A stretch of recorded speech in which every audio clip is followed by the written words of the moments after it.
YouTube, what is going on? How you guys doing?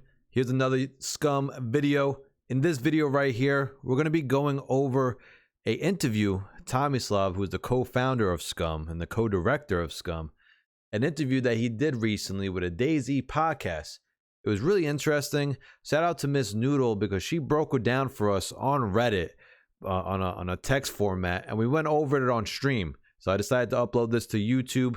It was a lot of good things in this interview, kind of, past 0.5 on our way to 0.6 and other patches prior to 0.6, and kind of the direction where the game's going in. So make sure you guys watch it, give it a thumbs up, subscribe to the channel, leave a comment down below, tell me what you think about the direction of SCUM. I told you guys 2021 was going to be SCUM's year. I told you guys after the 0.5 patch we were going to have 20k plus players playing, and what happened? We had 20k plus players playing the game. Enjoy the video, guys. Peace.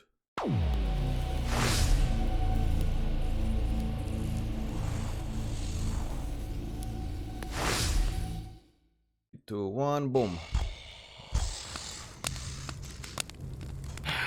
Okay, so shout out to Miss Noodle again. There was an interview held with Tomislav, who's a co-founder of SCUM, and the interview were like a DayZ Podcast, right? That's what they're called, DayZ Podcast by Boydie and Kerbo. I hope I'm not butchering their name because you guys know my English is not good, even though I'm from New York, America. But whatever.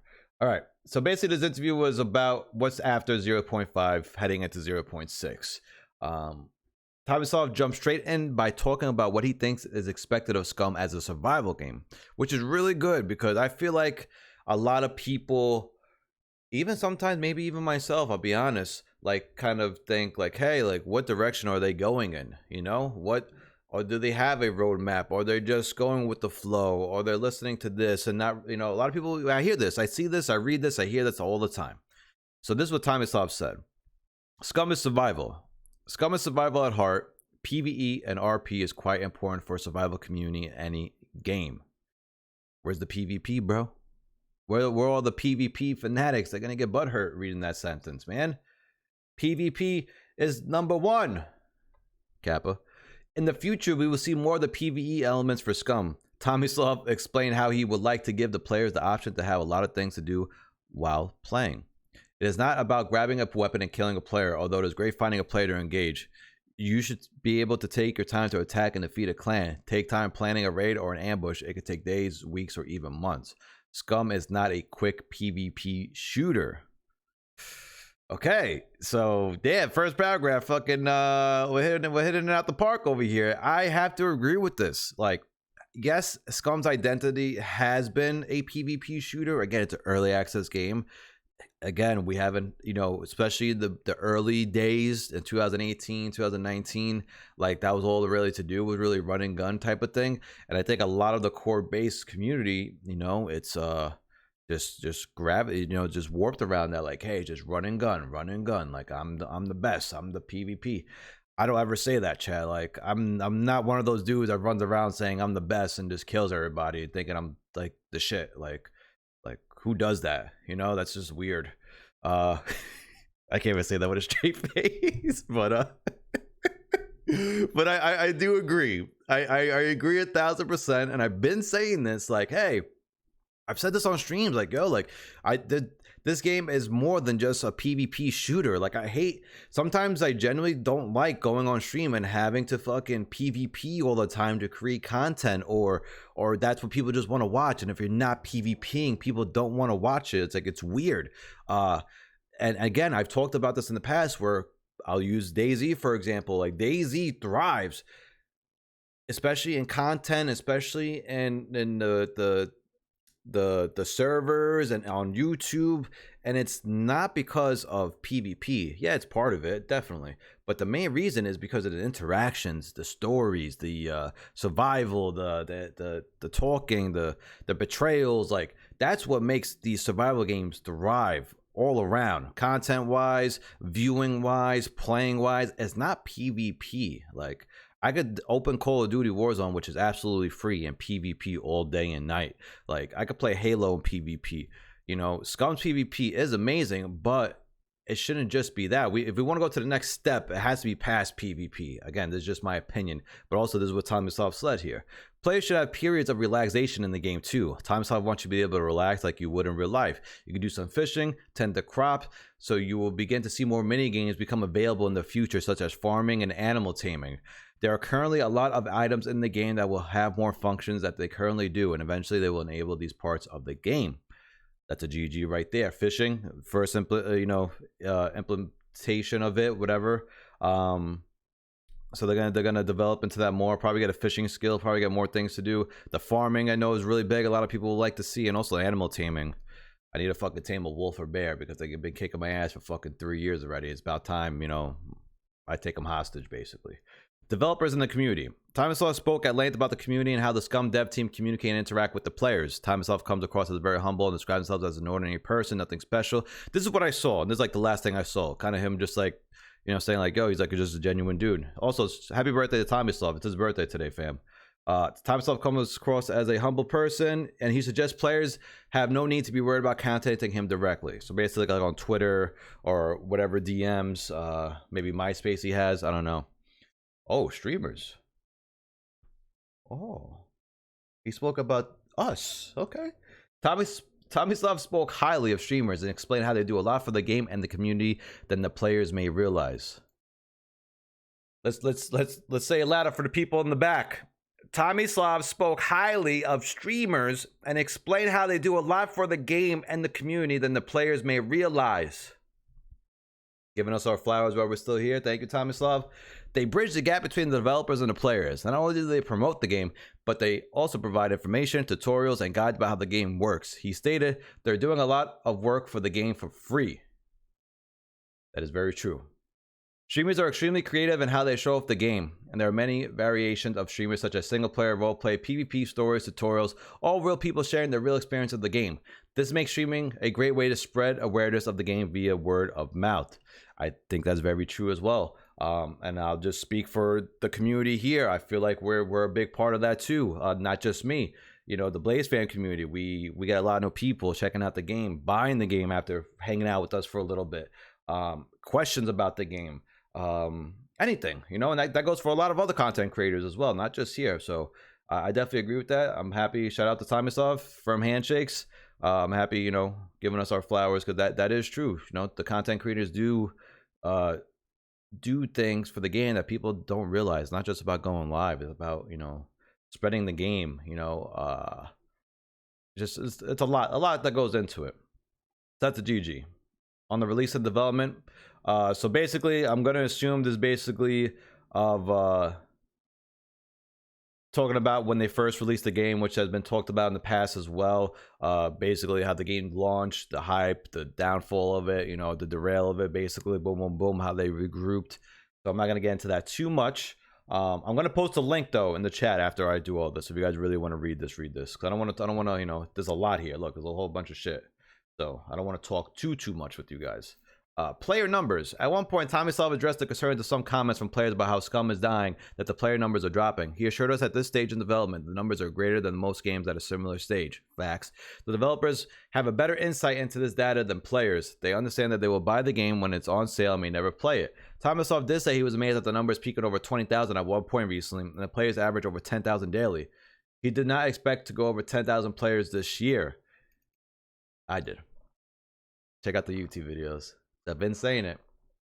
I said after 0.5, 20K. Go back and watch it. I'm telling you. Which one was it? It was this the SCUM is dying video when I put a little red nose on a rock tick on the thumbnail. Go watch that video. I said 20K after 0.5. What happened? 20K. Marketing. The developers often get asked what they do not throw money at advertising the game to encourage more players to play. Tomislav told us that they've been taking small steps when it comes to marketing. They prefer to spend their resources on development, features, content, developing the community. It is important to have a good reputation with the players.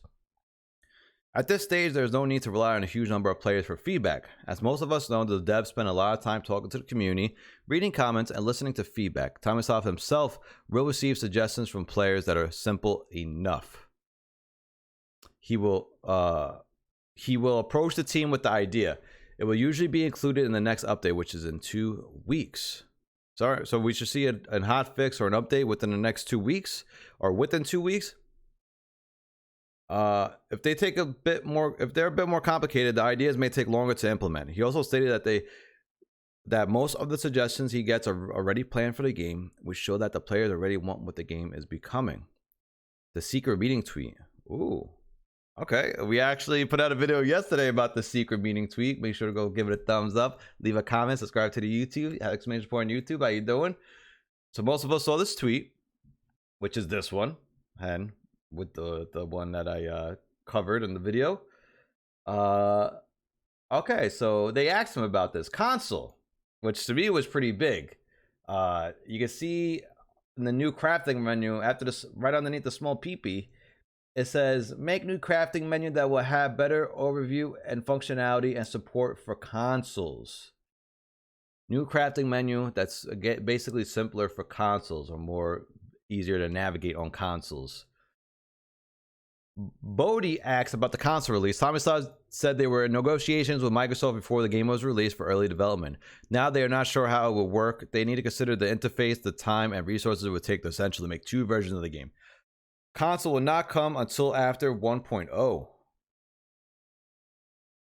right, I respect that.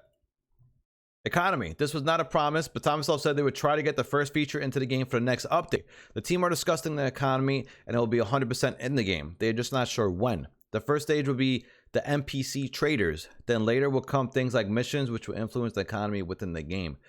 This is big. I'd rather see NPC traders at the safe zones than missions. I want to see traders in first before the missions. I agree with that 1000%. Put the traders in. Simple. Make it even simple. Put traders in. SCUM money. You got fucking 20 items you could buy in just the beginning. Maybe fucking 8 guns, 5 fucking PV. I don't know, something. 20 items. Put a trader into the fucking safe zone. G. Guarantee it. Survival versus shooter. Bodie asks about the bunkers in the game and how they relate to survival, as they all contain weapons and gear for PvP. The explanation for Tomislav gave us a huge clue about how the game will eventually look. Okay. The story of SCUM is not implemented into the game. The lore will not come closer to 1.0, maybe even after. Eventually, they want to provide players with an endgame, a way to complete the story and escape from the island. This is something other survival games do not provide. For 1.0 and beyond, you'll be given missions that will lead you off the island. This will be optional. If you want to play the game as a farmer and tend to crops, as a fisherman, a PvP player, an explorer of the island, etc., you can. We are getting to the bunkers. So it's weird for me to think this. This is just me playing from day one. And I know for single player, this would be really good. I know a lot of, I get think of my Uncle Rap, like he will love this game. I've had an end game on single player, like you escape the island. But for me, it's hard to picture because I'm just so used to this open world sandbox game where we're just fucking, like it's like DayZ or Rust kind of in a way, you know? So it's hard for me to picture that, but I trust in these guys, I do.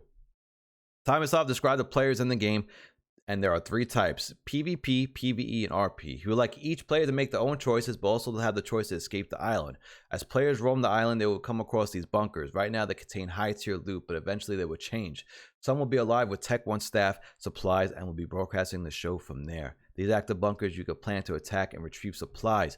There will be abandoned bunkers, scary places that contain experiments gone wrong, monstrous creatures, deadly environments. These areas may contain clues about Tech 1, their intentions, and how to escape them. So basically, bunkers are going to fucking not be a regular ass bunker. They're going to be abandoned or locked down. You go there, you're trying to find a clue for a mission or trying to escape the island. There's going to be monsters at these fucking bunkers.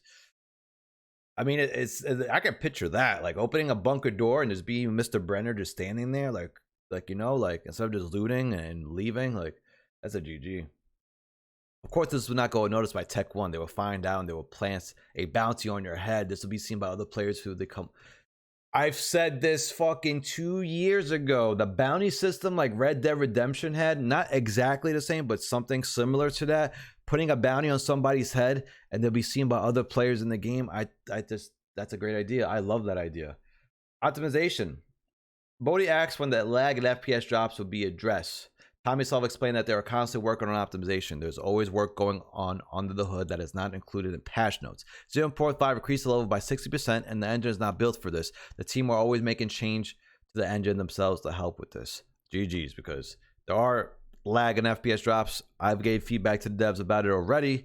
I also tuned up my fans on my GPU because my GPU is running really hot. So I think that could also help with my issue. But yes, I know some other people are having the similar or even worse issues, which, hey, they did increase the level by 60%. The map is fucking huge. The female models will eventually be remodeled. It's about female characters. This will take a while to do, so we will not see it anytime soon. Eventually, they will get tattoos, different features, and clothes. We may see them at the end of this year. Nice. Bases upgrade. We'll see cement and bricks being fused to fortify bases. We also get the option to fully customize the houses already in game. Nice. Air travel. The first version of this will be wingsuits, parachutes, and gliders. Yes! Eventually, we will see aircrafts like helicopters, but these would be extremely hard to come by. They will have the ability to destroy bases, and that's fine. Bases should not be safe, but armored vehicles will be extremely hard to acquire and run. Oh, I'm so happy. I've just been asking for helicopters forever. A lot of people said, John, you're crazy. A lot of people say, no, John, helicopters don't belong in SCUM. But guess what? They do, motherfuckers. And helicopters are going to come. That's fun. Like, I don't give a fuck about the lore. I don't give a fuck about who's doing this and what's doing that and what could happen if there's helicopters. Like, bro, when you get into a helicopter in a fucking video game, it's fun. Like, who doesn't want to have fucking fun, bro? I don't know. I love this. Map expansion.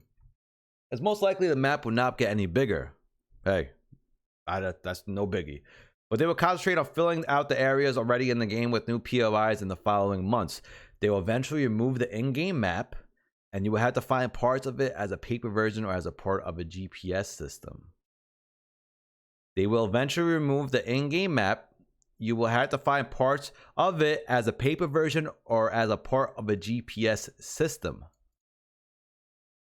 So eventually, maybe soon, who knows, you won't have an in-game map anymore. You won't be able to click M and see where you are. You have to find the pieces. And I think that's amazing. Now imagine if there was a server out there with no map. Food for thought. Balancing. This is a difficult thing to achieve. Base builders will say it's too easy to destroy bases, and lockpickers will say it's too hard to get in. Time itself told us you base should not be safe. You should be able to raid any base. Nothing should feel safe in this game. We will see new features brought in, like new ways to get into police lockers and digital locks for our bases.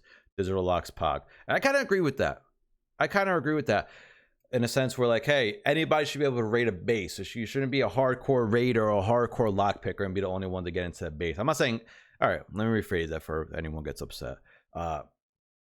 Everyone should have somewhat of an opportunity to raid a base, but there does need to be a balance, because the amount of time it takes to if that's the case, then maybe I'm just throwing an idea out that maybe decrease the amount of materials needed to build a base, because there is a lot of time that goes into base building, hence to someone raiding it. It's not balanced. I think that's what people talk about, like, hey, it took me fucking 4 days to build this base and it took this guy fucking 6 hours to raid it. Like, you know what, that's not balance in a way. That's where I think the issue really lies, at the balance, what people complain about.